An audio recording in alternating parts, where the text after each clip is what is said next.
Sports Perspective show here on KCXL 102.9 FM and 1140 AM, where it's all good. We are joined today by Rob Carson, who is the former host of the Carson in the Morning show on KCXL, on KCMO, among other things. Are you there,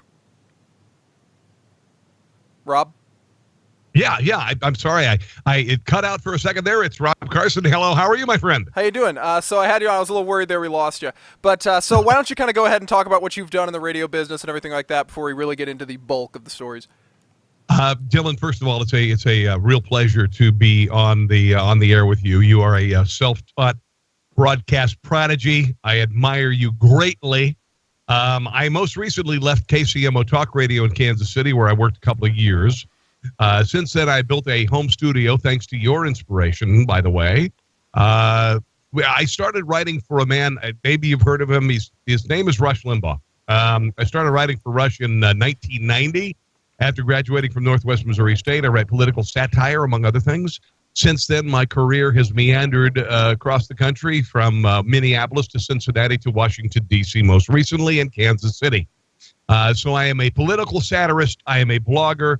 I am a broadcaster, and most recently, I am a podcaster. Again, thank you to the inspiration of this young man, Mr. Dylan Parentis. Thank you very much. Well, you know, that's what I do. You're saying I inspired you, but really it was what you were doing on the air that inspired me to even get started with this in the first place. And it's really cool to be able to kind of connect in this sort of thing where it's, you know, we've done podcasting. I know I've come on your show a couple times, and you've come on my show. And it's cool to be doing something like this. And, so before we get started, where can people find you and where can people listen to you and stuff like that? Well, generally, you can find me on SoundCloud.com. Look for Rob Carson Show, SoundCloud.com, Rob Carson Show. I have a Patreon account. This is a way you can subscribe to my podcast and syndicated comedy and also my audio vlogs. It's Patreon, Patreon.com. Look for Rob Carson Show. You can do that for as little as $1 a month. And then Facebook, it's Carson Show. Twitter, Rob Carson. Facebook, Carson Show. Twitter, Rob Carson. Dylan, it's interesting. You inspire me. I inspire you. And I'm impressed that you would. You have created a new generation of broadcaster, and we have to do more than just over-the-air broadcasting. It's wonderful we're on this radio station, but also we have to touch so many people in so many ways, whether that be video, whether that be social networking. That's what you do really well. You're the new generation of broadcasting. And you have brought me kicking and screaming into it, by the way. Thank you very much. So you really do. You have to do more. Listen, the over-the-air signal is very important, but also what is available on social media and on video and YouTube, whatnot. You have to be the complete entertainer. And so that's what you do very well, my friend. So that's all my information. Let's talk, man. All right. So the first story I want to cover here is just kind of the big thing that's developing right now, and that is that a police officer in Orlando, who is Master Sergeant Deborah Clayton, was actually shot early Monday morning, and 13 schools are on lockdown, and there's a massive manhunt underway. I had no idea this was going on. All right, I get home today getting ready to do the show, and I'm looking through the news, and I see this story, and I'm like, holy mackerel, this is huge. So there's a massive manhunt going on. She was shot shortly after 7 a.m., she died at 7:40. And so this is just very, very sad.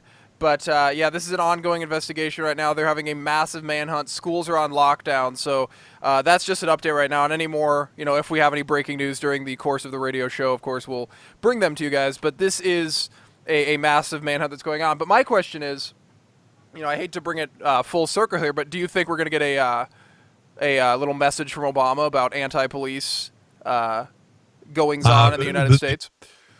The president has said nothing until now, Dylan. The president has said nothing. He said nothing about Dallas. He said nothing about the record number, and I believe it's up 70% in the last year, of police officers. You cut out on us there. The president hasn't said anything about anti-police violence, and he will not. He's a lame duck. He cares about a few things like alienating Israel and Russia before he leaves, but he has not said anything about this. This is another instance of another police officer being attacked. I don't know what the circumstances is. This may have been personal, but a lot of this is just pure anti-police violence. That he's, by the way, he's affected. I mean, this is something that he has, as a president of the United States, has caused this sort of thing to happen, because he comes out and, praises these organizations that do kill cops. Black Lives Matter walks around saying, pigs in a blanket, fry them like bacon. And they and say all this stuff, and he's saying that that's a good organization while they're killing cops. I mean, and then he never speaks out for the cops. He very often discourages police officers from doing their job, and it's just being a police officer in this country right now. I can't imagine how hard it is. Well, I can't. Not only in New Orleans, and by the way, this is this woman in New Orleans who was shot as a person of color. Yeah. That doesn't matter because the color she is wearing is blue. Yeah, exactly. We've seen it in Chicago. We've seen it around the country. This president has fomented, by his disinvolvement and his lack of a comment on things, and unfortunately this has gotten worse. It would be very easy for a person of power, particularly the president of the United States, to say, I support the police. We must stop this anti-police violence. The positive, and I'm not, like I said, I'm not a huge supporter of Donald Trump. He was my last choice as president. But Was I he am really? 100%. He was. I started off with Scott Walker and Ted Cruz, and so you were just kind of, it was just kind of the domino effect of candidates, and then eventually you were like, okay, yes. fine, yeah. Dylan, every candidate that I supported fell like dominoes. I think I was the kiss of death, actually. Yeah, probably. It was like Trump was waiting in the room, like, okay, who's he going for now? Yes. The thing about Donald Trump, though, is that he has said the first thing we need to do in the inner cities and in this country is establish law and order, and that is true. That's what we got to do, Dylan. And that's when we do that, this crap will stop. Well, it's got to stop. It's got to stop. I mean, the what's going on in the inner cities right now comes from a direct lack of respect for authority. These people have no respect for anybody. It's so, hey, there's a cop pulling me over, let's just shoot him, or let's just drive away. There's no respect for authority. Cops fear for their lives because they're being shot at. In fact, there's been many instances in Detroit where police officers have responded to 911 calls and been just shot at. Like someone calls 911 just to shoot at the cops, and it's just a horrible situation. Well, Dylan, we've also seen, and I started talking about the collapse of the family in the inner city and the crisis in the African American community. Literally 25 years ago, before you were born, and so we need to. This is the microcosm. This is the thing we'll focus on later. But right now, for the sake of those who are living in bad areas and inner cities, we need to establish authority, law and order. Then we can tackle the other things. As far as violence against police, it started with the police, with the president in Massachusetts, with the police officer and his buddy who was an academic, saying that the police acted stupidly. This is in Cambridge, Massachusetts. And it is never, you could draw a definitive line and support the police as the president of the United States. This president hasn't done it. I think part of him is he's afraid to do it. I think he thinks that if he comes out in complete support of the police, that he'll just alienate even more. You see, the Democrats are holding on to the African American community by a thread right now, because a lot of African Americans are looking and saying, hey, we've had our first black Democratic president, and where are we? I mean, we've really not had any success in these communities since he took office. And you'd think that the first African-American president would help those communities and help race relations in this country, but they've gotten even worse. So in a way, it's kind of like how Democrats don't touch on the issue of gun control in Chicago. They never talk about the gun deaths in Chicago because they know if they do, they'll have to fix their problems, and they're afraid to do it. Well, I think that we are looking at the dawning of a new day with regard to a Republican candidate for the very first time, and I know we're off subject. We're talking about the death of a police officer in New Orleans and a dragnet for a cop killer, but this is one of the many tentacles that have extended from the lack of law and order and a president who has allowed things like Ferguson to grow and whatnot. But these are all things that are systematic, and hopefully this president, for the first time, the Republican Party, I think, at least with this man, is going to address honestly the issues in the inner city, the African American community particularly, and also anti-police violence. He's being honest about it, brutally honest, and hopefully that'll change things. What else is going on today, my brother? We've got a ton going on. One of the this is one of my favorite stories actually of the day. Just breaking, right? And this is awesome. There are going to be 4,200 free joints of marijuana, of the devil's lettuce, handed out during Trump's inaugural address on January 20th. Yes. So he's going to be speaking. This is the DC Cannabis Coalition, right? So a very credible organization. And they plan to come out and just in a box, just start handing out joints. And the typical, stoners do, they kind of ruin their plan by saying exactly what time it would happen. So there'll be a way to stop it. But they're going to do that, and there's exactly 4,200 joints will be given away to inauguration attendees at exactly 4 minutes and 20 seconds into Trump's speech. They will all be lit, and they will be it's just newly pressed cigarettes filled with medical marijuana seen at the plantation near the so this is going to be awesome. I mean, this is going to be hilarious. If this actually happens, I'm watching the inaugural address, and at 4 minutes and 20 seconds, I'm going to be looking for plumes of smoke. And I love the ultimate thing would be if Trump was like, toss me one, pulled it up, just puffed on it and continued with his speech, Well, Dylan, I lived in D.C. for 10 years, and they legalized marijuana, so I don't think the authorities are going to be able to do anything about it on the mall. Marijuana is legal in the District of Columbia right now. I didn't know that. Yeah. They passed it, I believe, late last year in November. They passed legalization of marijuana. So there's not a lot that the authorities are going to be able to do. I'm not a pot smoker. Neither am I. It's just... Yeah, I'm not a pot smoker, Dylan. But the great thing about this pot smoking movement, it's finally able to be honest about itself. Yeah. Years ago, the pot smoking movement, the pro-pot movement, was about hemp and paper products and all this. And they had to lie that they wanted it just to use it for paper products and hemp and all these things that hemp are being used for. And they lied. And all the while they're going, I just want to get stoned. Then it became medical marijuana. And we just want medical marijuana. In the meantime, in the background, the guys are getting stoned. Now, pot smokers can just be just be honest. We just want to get high. I mean, it's hard. Honest, Dylan. It's hard for someone who smokes weed to lie about what they're doing. I mean, even if they're really good at lying, you can tell from like 10 miles away they walk in, yeah, man, I'm just wanting to get, I'm making some paper at the house, paper products, some hemp. And they come in, their eyes are all glazed over. You're just like, that dude's smoking weed. But you have to give it to him anyway, like you were saying. It's kind of just if they lie about it. But, I mean...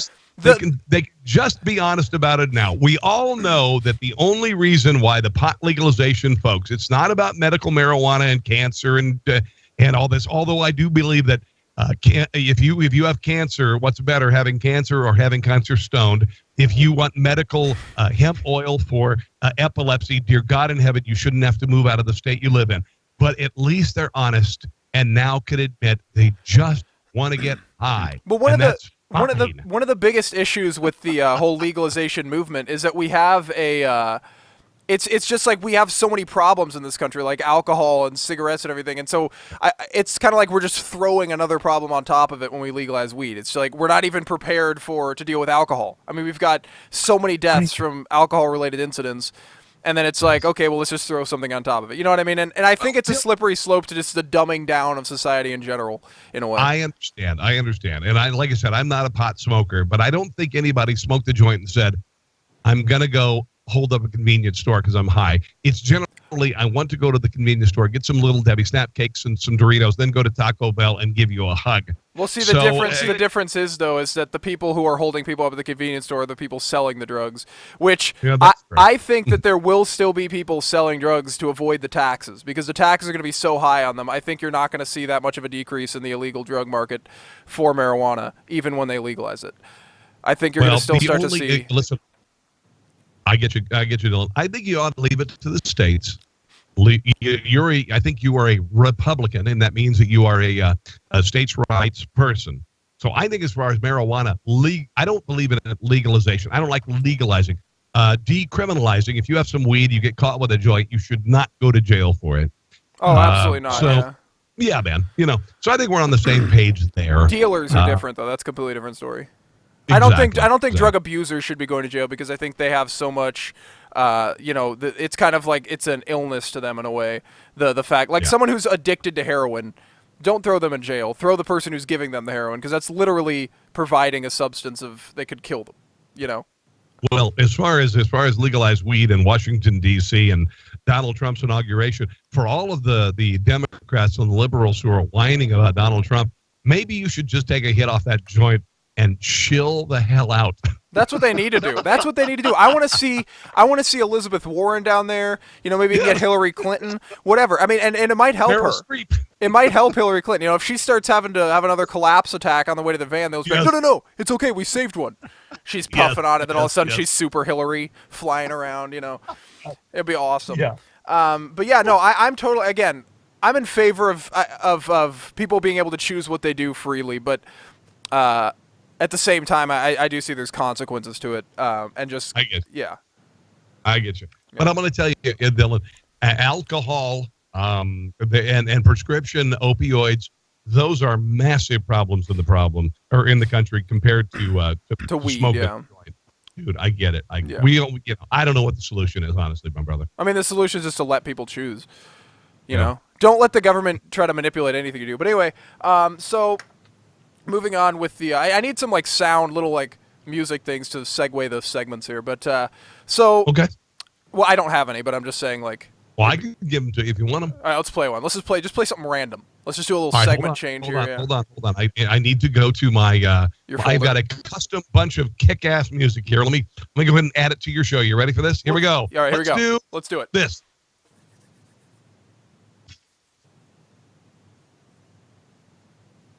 Is it playing?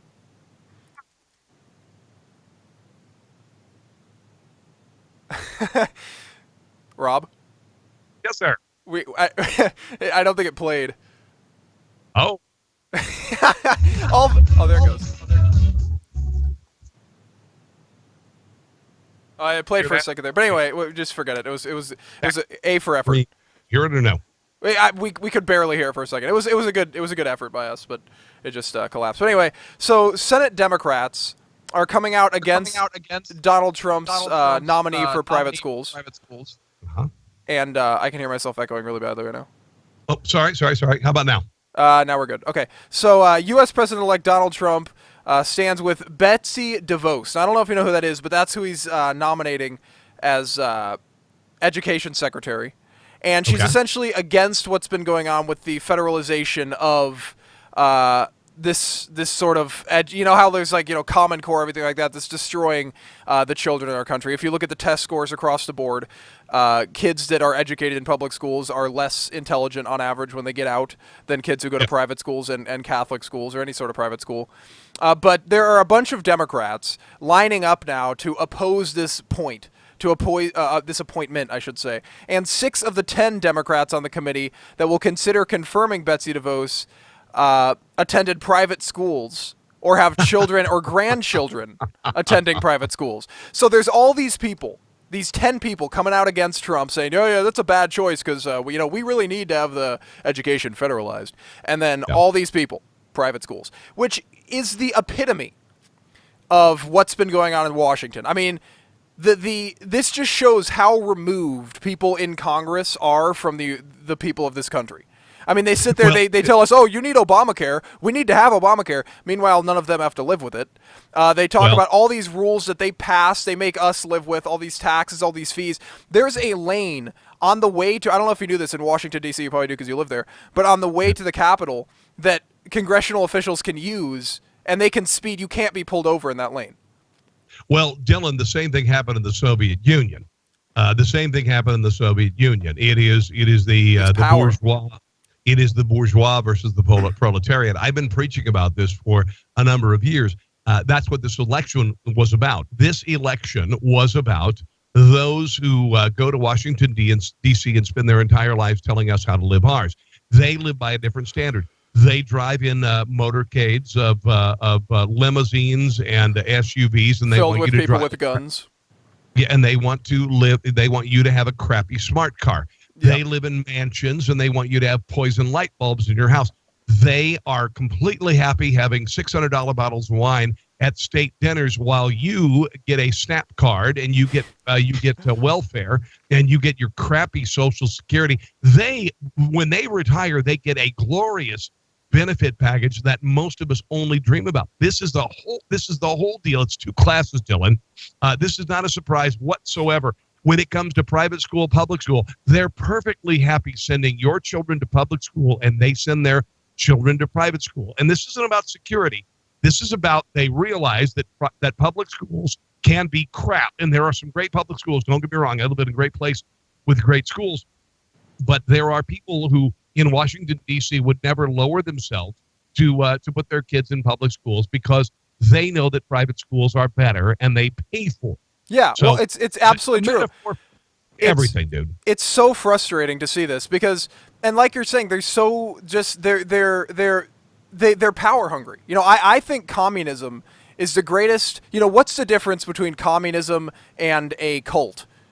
Well, in a cult, the person knows what he's saying is crap. He doesn't believe what he's saying, but he's just trying to get people on his side so he can get money, gain more power, gain fame, whatever he wants. The difference between that and communism is in communism, that dude's dead, right? The dude that started it is dead, so nobody can say that he doesn't know what he's talking about. I mean, communism is essentially the greatest con ever played. Government in general. You know, government is just a way for people to gain power while the people who aren't part of the government suffer. Right, so you and I have to sit here, deal with the regulation, deal with the taxes, deal with the fact that it's hard to find work, deal with the fact that it's hard to start a business or anything like that, while the people in Washington sit there and assume it's easy for us or talk down to us if we try to ask so many questions. Like, could you imagine trying to call your congressman? You can't. They don't answer the phone. They give you to a secretary. I mean, they're over there representing us, and we get nothing from them. I get you. I completely understand. There are some good people in Washington, D.C. I really believe that. Very few. As far as communism is concerned, it has never worked. It has never worked. It is a system of governance that assumes that all of us are equal as far as income and outcome, and that's not even a good model. That's not even something to live up to. People think that everybody gets the same, everybody makes the same, but the problem is that there are people who are excellent and there are people who suck. The people who suck should not get the same that I do because I work very hard. Communism is a joke. It's never worked anywhere because there are people who are excellent and then there are people who are awful, and the people who are awful cannot expect the same as the people who are excellent receive. That's exactly the problem with well, communism. It discourages. I mean, if you look over time, like for example, there was a book written by the first governor of one of the first colonies when we first got over here, very first time we ever got over here, and he spoke about when they first started coming over here, when they were growing their own crops. At first, the government would come, or a collective service would come and take all of the crops that everybody harvested and then hand them back out to the people at an even rate. They would say everybody gets the same amount of everything just to make sure everyone gets fed. And the amount of people were starving. People were dying. People think that the Pilgrims, when they got over here, and the first settlers in the United States, people think they were dying because of the long journey and they didn't have enough food. They had plenty of food, but nobody was growing food because they didn't want to just hand it over to the state. But when they took that away 2 years later, now, obviously, I don't remember exact quotes from the book and exact crop yields and everything like that because it's not right in front of me. But when they did that, you saw a huge increase, and all of a sudden, now the Native Americans are, hey, coming over here to get food and everything when they left us alone before. But it's so obvious every single time. If you have a state that tries to enforce its law upon other people and take what an individual has yielded for their own to redistribute, you get less of that yield every single time. No matter what it is, if it's money, if it's crops, if it's animals, you will receive less of that because the people will lose motivation to work for it. Well, originally in Plymouth, Massachusetts, they attempted at this collectivism. Governor William Bradford eventually said that it was folly to embrace the theory of collectivism because a lot of people will try very hard, and then there are some who do not. Exactly. And this is going to be really poor analogy, Dylan, but it's true. You ever done if you've been in college or in high school and you do a collective class project, and you have people who are very ambitious and aggressive and want to get the A, and then the people who just show up. That's what this collectivism is all about. It's about those who don't give a crap saying, I can sit back and I can wait for those who succeed to support me. And that happens every single time, because all of us are not driven by the same motivations. There are some people, as I said, who are excellent, and there are some people who suck. Well, see, it's all collectivism rewards the sucky people. Exactly. Well, it's all based on this assumption that every single person that has less is trying their hardest to receive it, but just can't manage to get there. Now, I am totally in favor. If someone is out there working their butt off, so much, and just can't make ends meet, I'm totally fine with helping those people out, right? That's fine. But but the difference is that when you have these societies that just essentially take things from force from people who try hard and give them to people, that's assuming that everybody works hard, but it's not. See, it's not money that needs to be redistributed, it's work ethic. Right, we need everybody to work. I guarantee you, if the majority of poor people in some of these welfare communities, especially these ones where they, could just keep popping out kids, and you get a certain amount of welfare for every single child you have, their parents living on $24,000 a year with kids, and they don't work at all. They just have the kids, which harms the future of the kids. I mean, you're seeing this sort of thing going on in these communities. It harms the future of the kids. It increases gang activity, because a majority of these kids join gangs. And it's not good. We need to, if some of these people actually went out and started working hard, they would see success, and you wouldn't need the state to hand out money anymore. Well, the problem is you can't, there's no magic pill that's going to create someone who wants to strive and be excellent. Well, there's not a magic pill, but there's a magic thing, and that's getting rid of the majority of the welfare state.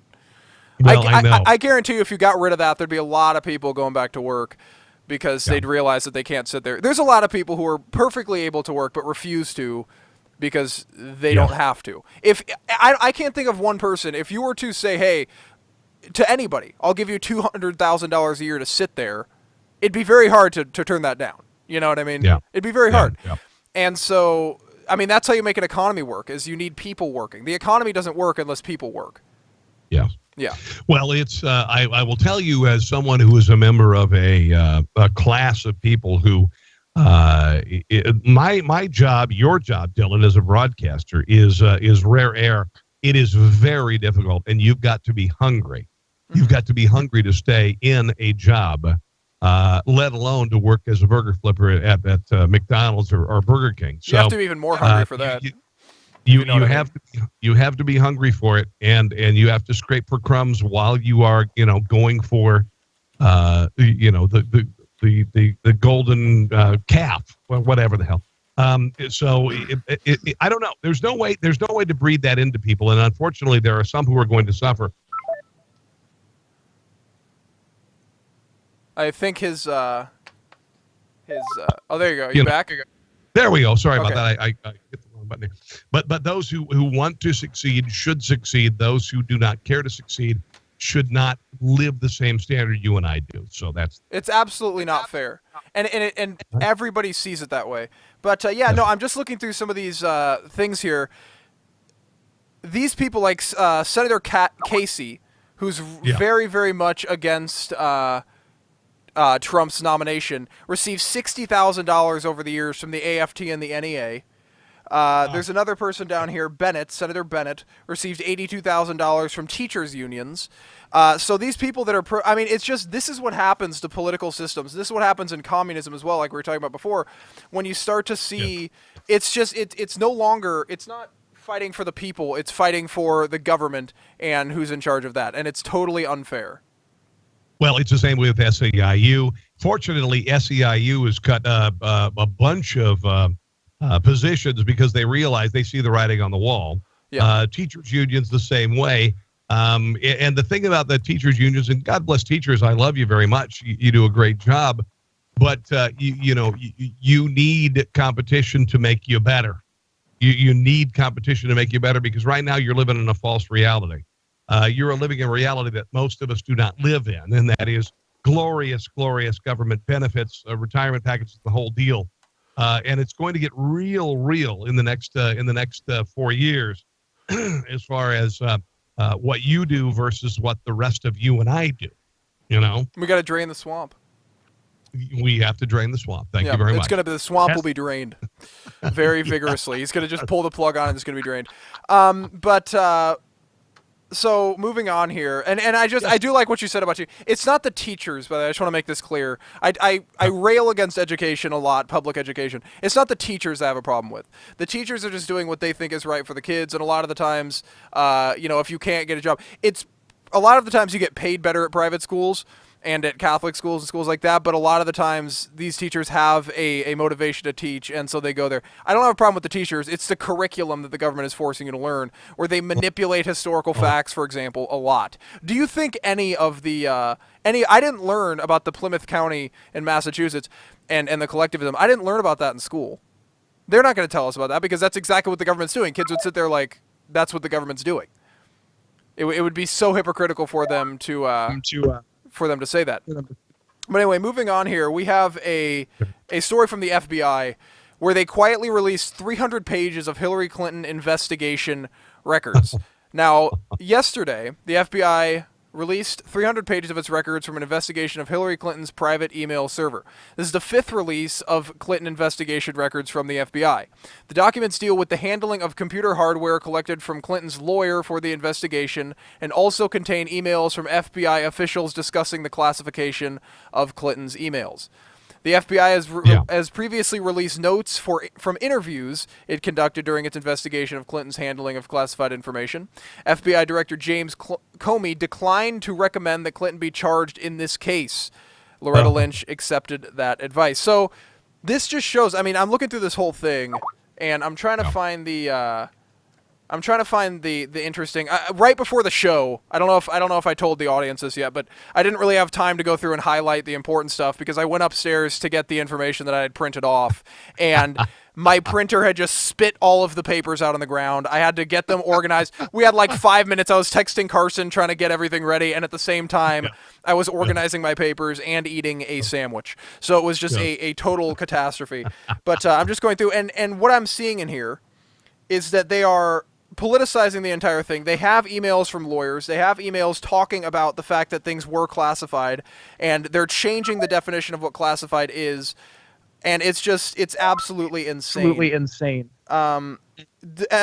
Steinbach, for example, said that the FBI had determined that one of Clinton's emails should be classified by using B1 and B7 redactions used to protect information in the interest of national defense and to prevent the disclosure of a confidential source, respectively.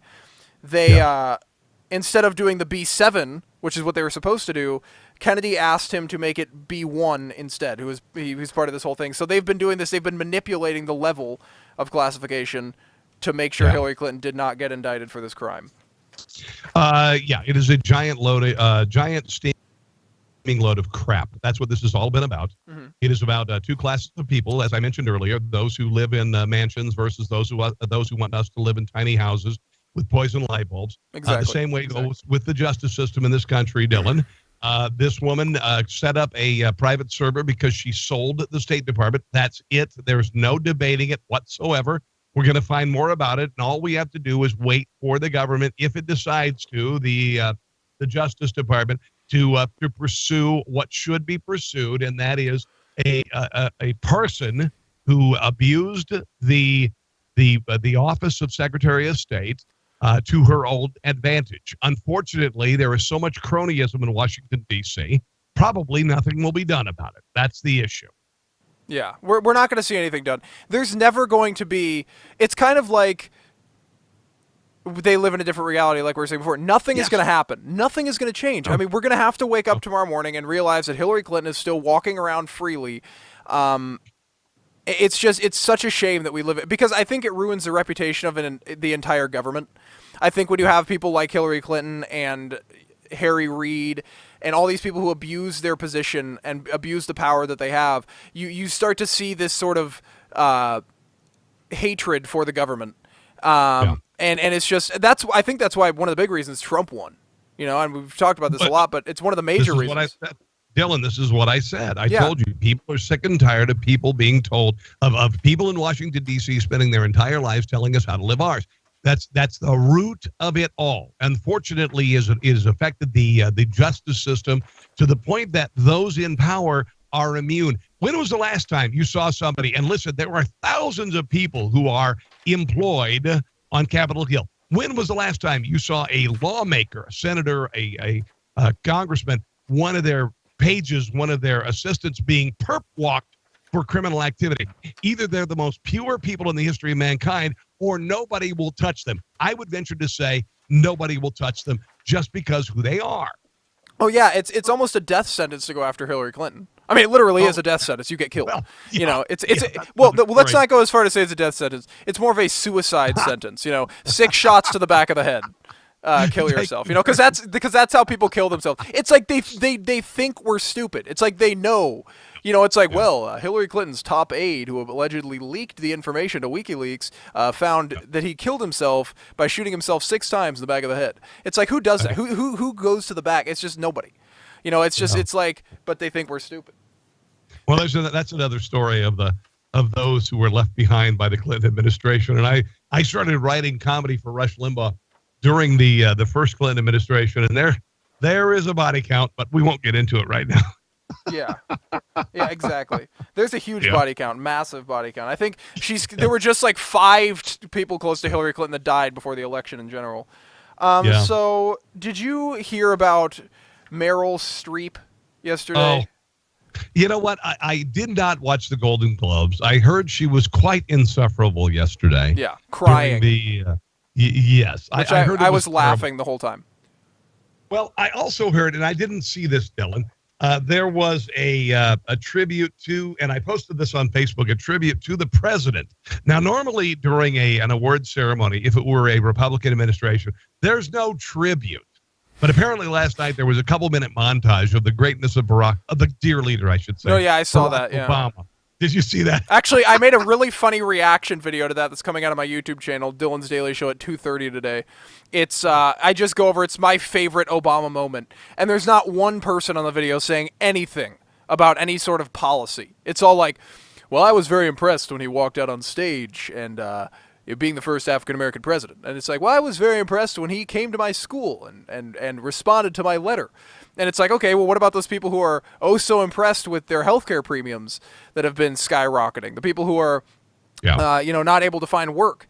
The people who have been added to the, added to food stamps. The 30+ million people added to food. I mean, it's just those people are suffering. And it's like they've created this false reality around the Obama administration that they refuse to admit that he's done anything wrong, which his entire presidency has been a fail. And I think, if you don't mind, I think I have some audio from Meryl Streep. Let's try. Can I try and play it from here? Let's try and listen to that because it'll be interesting to react to it. All right, here we go. You and all of us in this room really belong to the most vilified segments in American society right now. God, listen Think to about her. it. Hollywood. Is it working? Yeah, it's working, but she sounds like it sounds good, but she just sounds like either she woke up with the flu or she's faking crying. I mean, I don't understand. These actresses get up on stage and cry, and it's like, we know you're a trained actor. Like, we know you know how to cry. They act. Here it is. Hollywood, foreigners, and the press. Oh, God. What is Hollywood anyway? It's just a bunch of people from other places. So Hollywood is crawling with outsiders and foreigners. But you can't. It's just a bunch of liberals. Hollywood. You can't exist in Hollywood if you're conservative. That's exactly. Unless you have to be an A-lister like Clint Eastwood, where clearly he gives none. Yeah. You know, he gives 0 blanks, and so you have to be like that. You can't be an up-and-coming actor and be like, I really like Donald Trump. You'll be kicked out holding your butt as you fly through the air. You know, was that all the audio you had? No, well, that's all I had from her. It's so funny that she acts like these A-listers, these billionaires, millionaires who are fawned on by the press, and she claims victimhood suddenly because Donald Trump is the president. Oh yeah, victimhood, making millions of dollars a year, living in a mansion, has access to whatever she wants in life, but she can't handle Donald Trump being elected president of the United States. It's just like they every actor and actress has their, they try to relate to the average person by giving their sad excuse for a, rock and hard place they had in their life. When I was an up and coming actor, but then they can't even handle Trump. It's like clearly. Go ahead. I'm sorry. Go ahead. Well, did you see Trump's reaction to it? I heard about him tweeting about it. Okay. And here, by the way. Hear what? Here. I mean, I'm glad that he responded. Oh, okay. I thought you were saying here, like you're about to play something. Right here, no. Donald Trump tweeted. Here's his exact tweet. He said, quote, Meryl Streep is one of the most overrated actresses in Hollywood. Doesn't mow me, but attacked me last night at the Golden Globes. Sorry, Global Robes. I don't even know what I'm saying. She is a Hillary flunky. It might as well be the Global Robes. They're walking around in wizard robes, just praising the, she is a Hillary flunky who lost big. And he said other stuff about how he never, because one of the things she went after is that he mocked a disabled reporter. But if you look at the video of the hand motions he made, he did that with a lot of other people. It's not just, how when you're imitating somebody, you kind of have the go-to facial expressions, tone. Everyone, and he has done that with a lot of other people. In fact, there was a video I posted of him doing it to many, many other people. It's not just this disabled reporter. And I don't understand how, going back to the disabled reporter, how somebody can attack you, lie about you, and just smear you, and then when you attack them back, it's, how dare you? It's all of a sudden they want to be the moral standard. I have a little bit of Meryl Streep on Trump mocking the disabled reporter. Here it is from last night's accepted speech for her, Meryl Streep. An actor's only job is to enter the lives of people who are different from us and let you feel what that feels like. Oh, and there were many, many, many powerful performances this year that did exactly that. Breathtaking, compassionate work. I'm sure you watched them. But there was one performance this year that stunned me. Here she goes. Oh. It sank its hooks in my heart. Not because it was good. There was nothing good about it. Okay, get to the point, lady. Okay, exactly. But it was effective and it did its job. It made its intended audience laugh and show their teeth. Because we're all evil, right? Yeah, we're all evil, racist. It was that people. moment when the person asking to sit in the most respected seat in our country imitated a disabled reporter, someone he outranked in privilege, power, and the capacity to fight back. Trump just outranks everybody in privilege, even though he's smeared on the daily and harassed by almost everybody that's over, that's rich in Hollywood. But he has all that privilege, You know who else has all the privilege? And I didn't hear her say anything about the Democrats who kidnapped that poor special needs kid in Chicago, made him drink toilet water, beat him, cut his hair, cut his skin with a knife, tied him up, special needs. For 48 hours and live streamed it on Facebook. She said nothing about that, but Trump's got the privilege. Trump's got the privilege, which is funny because did you hear any Democrats come out and condemn when Rosie O'Donnell said that Barron Trump had autism? Tried to say he had autism. Nice.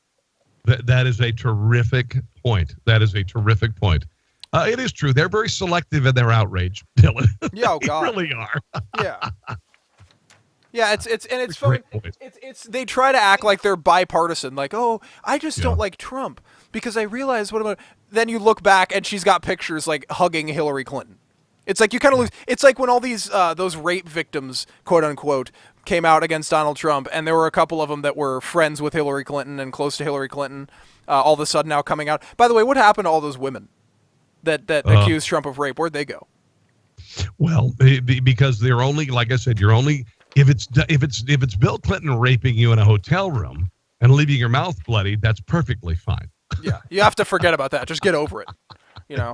It's horrible. It's like Democrats accuse Donald Trump. I love how Bill Clinton comes out. Well, it's totally horrible that Donald Trump would ever talk about grabbing a woman's genitalia.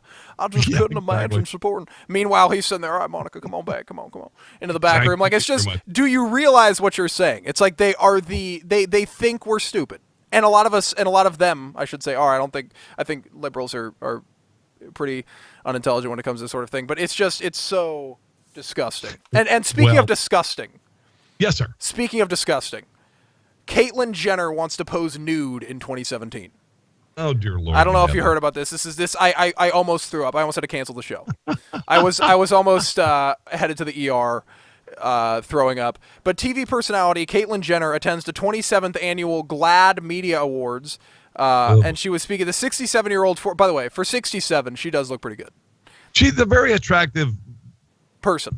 Yeah, you can't really say what it. Well, and here's my thing. Before we even get into this, I would like to challenge anybody to live with the Kardashians for that long and not come out messed up in some way. Thank you. I feel like they're just a bunch of goblins that at night they come out. I don't know if you've seen this, is a Joe Rogan skit, but he comes out and he said when they go to bed they just kind of come out of their shells and go up to Bruce and they're like, Bruce, and they're just but like, I mean, if you look at Kanye, he started his own fashion brand.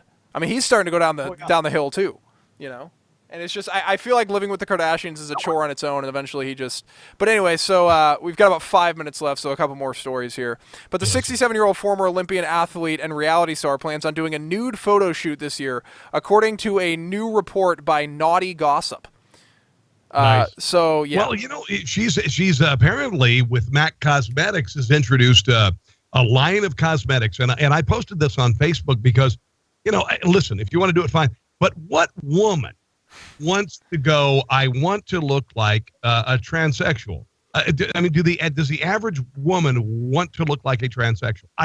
Maybe I'm wrong. If you're a 67-year-old man and you can look like a hot woman and nobody told you, because I saw the Vanity Fair cover, I was like, damn, that she looks good. Yeah, well, she did. She looked good but when you've got that much money and that many people doing her makeup, you're going to I'm sure when she gets up in the morning, she looks like Bruce. It's Bruce Jenner getting out of bed in the morning. It's Caitlyn Jenner leaving the house. She looks like a guy with breast implants. Exactly. She looks like a fat guy, essentially. You know what I mean? Just really perky man tits. That's what she's got. It'd be like, yeah, me with breast implants in the morning with a ball cap on. It would not be pretty, Dylan. It would not be pretty. But posing nude, I mean, that's just going a little too far, in my opinion. And has she even had the lower half surgery yet? No, not even. No, she hasn't had that surgery yet. That has not happened. Oh yet. No, so she's going to be posing nude, and it's going to be kind of scanning down, and then all of a sudden, proof she's a man. There'll be some tucking. There's going to be some tucking. There's going to be some folding. Yeah. Yes. How much tucking is left up to the? Well, yeah, who knows? Nobody knows that, but this is just absolutely disgusting. So, and then it's funny that she's trying to make a comeback. They said she had a slow 2016, and clearly it was more of a fast 2016, considering she hit somebody while she was texting on her phone. So that's that. And another story, just kind of going through some humorous news I found today. Because we have to get off all the traumatic Donald Trump making fun of disabled people.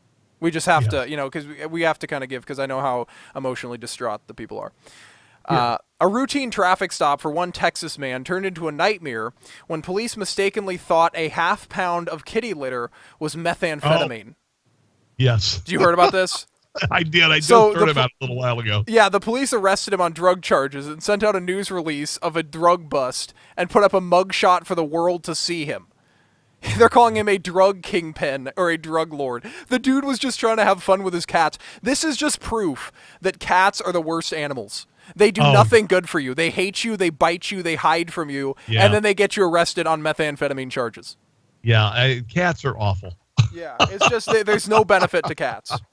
Just get a dog, Yeah. So wrapping up here on the show, we had more stories, but we only have 2 minutes left, and I want to give Rob Carson another chance to kind of let people know where to find him, listen to his podcast and everything like that. So take it away. All right, guys. I have several podcasts. If you would like to subscribe to my podcast, which includes syndicated comedy, and I've written for Rush Limbaugh, among others, patreon.com, patreon.com. Just look for Rob Carson Show. You can follow me on Facebook at Carson Show, Twitter at Rob Carson, Facebook and Carson Show, Twitter at Rob Carson. Oddly enough, Dylan, one of the strange things that I do, and the thing that I get the most reaction on YouTube is when I do cooking videos. So I do cooking videos. I've seen your cooking videos; they are really good. I know, and I also do political commentary as well. I figure we can, we can disagree on politics. We won't disagree on ribs unless you're a vegan, and if that's the case, you have an eating disorder. Well, the problem is, let me just say this: the problem is, the problem with your cooking videos, I have to tell you, I watch it to the end, and then I end up going to McDonald's because I'm so hungry after watching the food that I have to impulse eat, and there's nothing good enough looking around the house, so I end up going to McDonald's. So that's a problem you might want to address in your upcoming videos, you know. Yeah. Very good, my friend. Really a glorious experience. Always good talking to you. You do a fantastic job. You are a leader when it comes to the new media, and I think it's awesome. You're terrific, Kelly. All right, thank you so much. Well, anyway, that is it for the Parentis Perspective show here on KCXL 102.9 FM and 1140 AM. Thank you all. We will be back next Monday at 1 p.m. Bye-bye.